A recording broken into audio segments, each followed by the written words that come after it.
नमस्ते दोस्तों, स्वागत है आप सभी का इतिहास अध्ययन पर। तो चलिए आज का पहला प्रश्न शुरू करते हैं। पहला प्रश्न है, प्राचीन भारत में श्रेणी के पास अपने सदस्यों के निजी जीवन में हस्तक्षेप करने का अधिकार था। श्रेणी के प्रधान को क्या कहा जाता था? श्रेणी के प्रधान को क्या कहा जाता था? ज्येष्ठक कहा जाता था। अगला प्रश्न है, यहाँ पे तीसरा प्रश्न है, दूसरा प्रश्न नहीं पीडीएफ में आ पाया। और तीसरा प्रश्न है यहाँ पे, ऋग्वेद के किस मंडल में पहली बार शूद्र शब्द का उल्लेख मिलता है? तो इसका सही उत्तर क्या हो जाएगा? 10वें मंडल में। चौथा प्रश्न है, वियना कांग्रेस 1815 का मुख्य उद्देश्य क्या था? इसका सही उत्तर हो जाएगा ए, यानी कि नेपोलियन द्वारा किए गए परिवर्तनों को बहाल करना और यूरोप में शक्ति संतुलन बनाना। पांचवा प्रश्न है, अलाउद्दीन खिलजी ने किस क्षेत्र की विजय के बाद उसका नाम बदलकर खिजराबाद रख दिया था? तो इसका सही उत्तर हो जाएगा चित्तौड़गढ़ का नाम चित्तौड़ का नाम बदलकर खिजराबाद कर दिया था। और फिर छठा प्रश्न है, 1911 की चीनी क्रांति के बाद सुन यात सेन ने किस दल की स्थापना की थी जो आगे चलकर चीन का प्रमुख राजनीतिक दल बना? तो इसका सही उत्तर हो जाएगा कुओमितांग KMT पार्टी। और फिर सातवां प्रश्न है, किस बौद्ध संगीत में बौद्ध धर्म स्पष्ट रूप से स्थाविराद और महासांघिक नामक दो संप्रदायों में विभाजित हो गया था? स्थाविरवाद है ये, विभाजित हो गया था। तो इसका सही उत्तर क्या हो जाएगा? सही उत्तर हो जाएगा बी, द्वितीय बौद्ध संगीत में। आठवां प्रश्न है, पर्ल हार्बर पर जापानी हमले 1941 का मुख्य राजनीतिक उद्देश्य क्या था? इसका मुख्य राजनीतिक उद्देश्य जो था यह था कि अमेरिकी प्रशांत बेड़े को नष्ट करना ताकि जापान दक्षिण पूर्व एशिया में विस्तार कर सके। नौवां प्रश्न है, महालवारी व्यवस्था का प्रस्ताव सबसे पहले 1819 में किसके द्वारा लाया गया था? यह सबसे पहले किसके द्वारा लाया गया था? हॉल्ट मैकेंजी के द्वारा। 10वां प्रश्न क्या हो जाएगा? पुनर्जागरण काल के किस कलाकार को यूनिवर्सल मैन कहा जाता है? क्योंकि वह चित्रकार, मूर्तिकार, इंजीनियर और वैज्ञानिक सब कुछ है। तो इसका सही उत्तर हो जाएगा लियोनार्डो द विंची को कहा जाता है यूनिवर्सल मैन। 11वां प्रश्न है, अशोक के किस अभिलेख में अटवी या अटविका जातियों का उल्लेख मिलता है जिन्हें उसने चेतावनी दी थी? इसका सही उत्तर हो जाएगा 13वें शिलालेख में। अगला प्रश्न है, रूसो की किस पुस्तक ने फ्रांसीसी क्रांति के क्रांतिकारियों को सर्वाधिक प्रेरित किया? इसका सही उत्तर है सोशल कॉन्ट्रैक्ट, यानी कि सामाजिक संविदा थी। अगला प्रश्न हो जाएगा, विजयनगर साम्राज्य में तल्लार नामक अधिकारी का क्या कार्य था? तो तल्लार नामक अधिकारी का कार्य होता था ग्राम के चौकीदार का या कोतवाल का। 14वां प्रश्न है, प्रथम विश्व युद्ध के दौरान जिम्मरमैन टेलीग्राम किस देश को भेजा था जिसने अमेरिका को युद्ध में धकेल दिया? तो यह किसने भेजा था, किस देश को? तो इसका सही उत्तर हो जाएगा जर्मनी ने मैक्सिको को भेजा था। 15वां प्रश्न है, 1857 के विद्रोह में इलाहाबाद का नेतृत्व किस मौलवी ने किया था? इलाहाबाद का नेतृत्व किसने किया था? सही उत्तर इसका होगा लियाकत अली ने किया था। 16वां प्रश्न है, औद्योगिक क्रांति के दौरान स्पिनिंग जेनी का आविष्कार किसने किया था जिससे सूत काटने की गति बढ़ गई थी? तो इसका सही उत्तर हो जाएगा जेम्स हारग्रीव्स ने किया था। 17वां प्रश्न है, किस सातवाहन शासक के सिक्कों पर दो पतवारों वाले जहाज का चित्र मिलता है जो उनकी नौसैनिक शक्ति को दर्शाता है? तो कौन सा सातवाहन शासक था? वह था यज्ञश्री सातकर्णी। 18वां प्रश्न है, यंग तुर्क आंदोलन किस साम्राज्य के आधुनिकीकरण और सुधार से संबंधित था? किससे संबंधित था? हो जाएगा ऑटोमन, यानी कि उस्मानी साम्राज्य से संबंधित था। 19वां प्रश्न है, सल्तनत काल में सद्र उस सुदूर किस विभाग का प्रमुख होता था? किस विभाग का प्रमुख होता था? धर्म और दान विभाग का प्रमुख होता था। 20वां प्रश्न है, अमेरिका में दास प्रथा स्लेवरी को समाप्त करने वाला 13वां संविधान संशोधन किस वर्ष पारित हुआ था? किस वर्ष पारित हुआ था? इसका सही उत्तर होगा 1865 में पारित हुआ था। 21वां प्रश्न है, सन्यासी विद्रोह का उल्लेख बंकिम चंद्र चटर्जी के किस उपन्यास में प्रमुखता से किया गया है?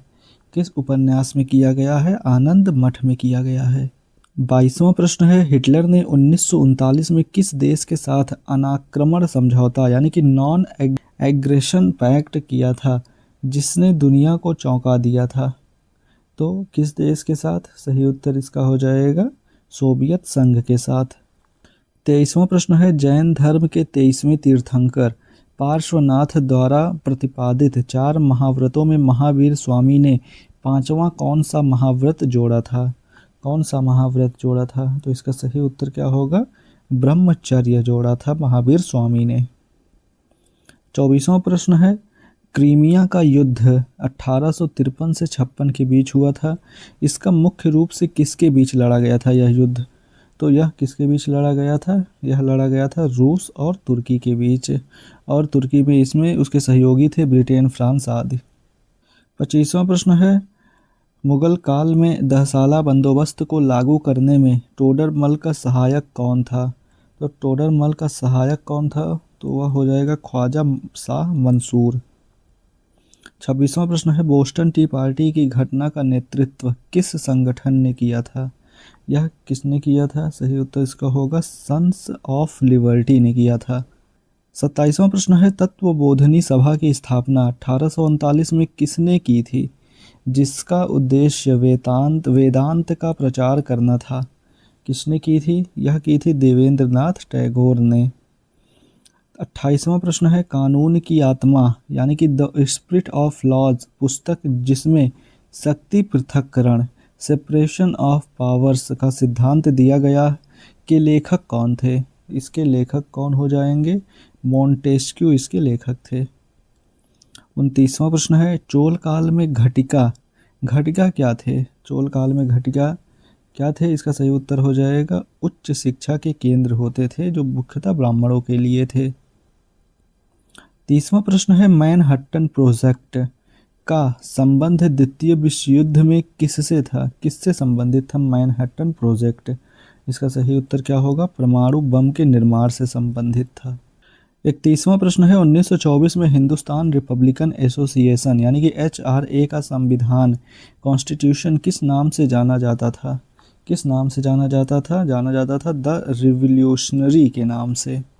32वां प्रश्न है, चीन में अफीम युद्ध के बाद कौन सी संधि हुई जिसके तहत हांगकांग ब्रिटेन को दे दिया गया था? तो सही उत्तर इसका क्या होगा? नॉन किंग की संधि हुई थी। 33वां प्रश्न है, शिवाजी के अष्टप्रधान में पंडित राव का कार्य क्या था? पंडित राव का क्या कार्य था? तो इसका सही उत्तर हो जाएगा धार्मिक अनुदान और धर्म संबंधी मामले देखना पंडित राव का कार्य होता था। 34वां प्रश्न है, फासीवाद यानी कि फासिज्म के शब्द की उत्पत्ति इतालवी शब्द फासियो से हुई है जिसका अर्थ क्या है? तो इसका अर्थ क्या हो जाएगा? हो जाएगा लकड़ियों का गट्ठर यानी कि एकता, अनुशासन का प्रतीक एक प्रकार से। 35वां प्रश्न है, लॉटरी कमेटी 1817 का संबंध किस शहर के नगर नियोजन से था? किससे संबंधित था? ये तो इसका सही उत्तर हो जाएगा कलकत्ता से संबंधित था। 36वां प्रश्न है, बिस्मार्क ने जर्मनी के एकीकरण के लिए किस देश के साथ प्राग की संधि की थी? किसके साथ की थी प्राग की संधि? सही उत्तर इसका हो जाएगा ऑस्ट्रिया के साथ की थी। 37वां प्रश्न है, गुप्त काल के प्रसिद्ध नाटक मृच्छकटिकम यानी कि मिट्टी की गाड़ी में नायक चारुदत्त की जाति क्या थी? तो इसकी जाति थी ब्राह्मण जो सार्थवाह या व्यापारी बन गया था। 38वां प्रश्न है, बास्तिल का पतन फॉल ऑफ बास्टाइल फ्रांसीसी क्रांति की शुरुआत मानी जाती है। बास्तिल क्या था? सही उत्तर इसका हो जाएगा एक मध्ययुगीन किला और जेल था। यह निरंकुशता का प्रतीक माना जाता था इसे। 39वां प्रश्न है, all India trade union Congress AITUC के 1920 में बम्बई में हुए अधिवेशन की अध्यक्षता किसने की थी? इसकी अध्यक्षता किसने की थी? लाला लाजपत राय ने की थी।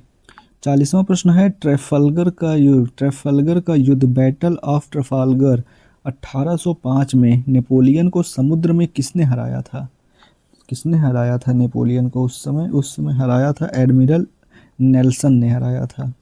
41वां प्रश्न है, poverty and un British rule in India पुस्तक में दादा भाई नौरोजी ने धन निष्कासन के किस सिद्धांत पर सर्वाधिक जोर दिया?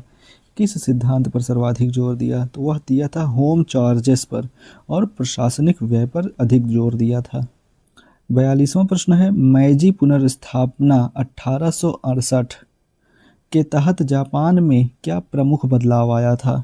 तो इसके तहत जापान में प्रमुख बदलाव आया था, शोगुन का शासन समाप्त हुआ और सम्राट की सत्ता बहाल हुई थी। 43वां प्रश्न है, किस वायसराय ने कहा था कि कांग्रेस अपनी मौत की घड़ियां गिन रही है और मेरी इच्छा है कि मैं इसे शांतिपूर्वक मरने में मदद कर सकूं? किस वायसराय ने कहा था ये कहा था लॉर्ड कर्जन ने कहा था। 44वां प्रश्न है, वार्साई की संधि 1919 के किस अनुच्छेद को वॉर गिल्ट क्लॉज यानी कि युद्ध अपराध धारा कहा जाता है, जिसने जर्मनी को युद्ध का एकमात्र दोषी ठहराया? तो किस अनुच्छेद को कहा जाता है? तो इसका सही उत्तर हो जाएगा अनुच्छेद 231 को कहा जाता है। 45वां प्रश्न है, प्रबोधन इनलाइटमेंट काल में किस दार्शनिक ने कहा था, मैं आपके विचारों से असहमत हो सकता हूँ, लेकिन आपके विचार व्यक्त करने के अधिकार की रक्षा के लिए मैं मर भी सकता हूँ? किसने कहा था ये? तो सही उत्तर इसका क्या हो जाएगा? वोल्टेयर ने। 46वां प्रश्न है, भारत छोड़ो आंदोलन के दौरान किस स्थान पर जातीय सरकार की स्थापना हुई थी? किस स्थान पर हुई थी स्थापना? तामलुक, बंगाल के मिदनापुर में। 47वां प्रश्न है, 100 साल का युद्ध यानी कि 100 ईयर्स वार किन दो देशों के बीच लड़ा गया था? किन दो? फ्रांस और इंग्लैंड और फ्रांस के बीच लड़ा गया था। 48वां प्रश्न है, अशोक के काल में राजुक न्याय करते समय किस दंड विधान का पालन करते थे, जिसे अशोक ने दंड समता और व्यवहार समता कहा? तो इसका सही उत्तर क्या हो जाएगा? 48 का हो जाएगा बी, सभी के लिए समान दंड विधान। 49वां प्रश्न है, रूसी क्रांति के दौरान बोल्शेविक दल का मुख्य पत्र कौन सा था? न्यूज़पेपर कौन सा था? सही उत्तर इसका प्रावदा हो जाएगा, प्रावदा ट्रुथ। 50वां प्रश्न है, निम्नलिखित में से 50वां और ये आज का अंतिम प्रश्न होने वाला है, निम्नलिखित में से किस अधिनियम ने भारत में पहली बार संघीय न्यायालय यानी कि फेडरल कोर्ट की स्थापना का प्रावधान किया था? तो इसका सही उत्तर आपको कमेंट में बताना है। तो ये रहे आज के 50 प्रश्न, आपको कमेंट में बताना है आप लोगों ने कितना सही किया। बाकी इसके आंसर की भी इसके साथ ही हमने PDF में दी हुई है, आप इसे टेलीग्राम से जाके डाउनलोड कर सकते हैं और अपनी प्रैक्टिस खुद भी कर सकते हैं। बाकी मिलते हैं अगली वीडियो में, तब तक के लिए जय हिंद।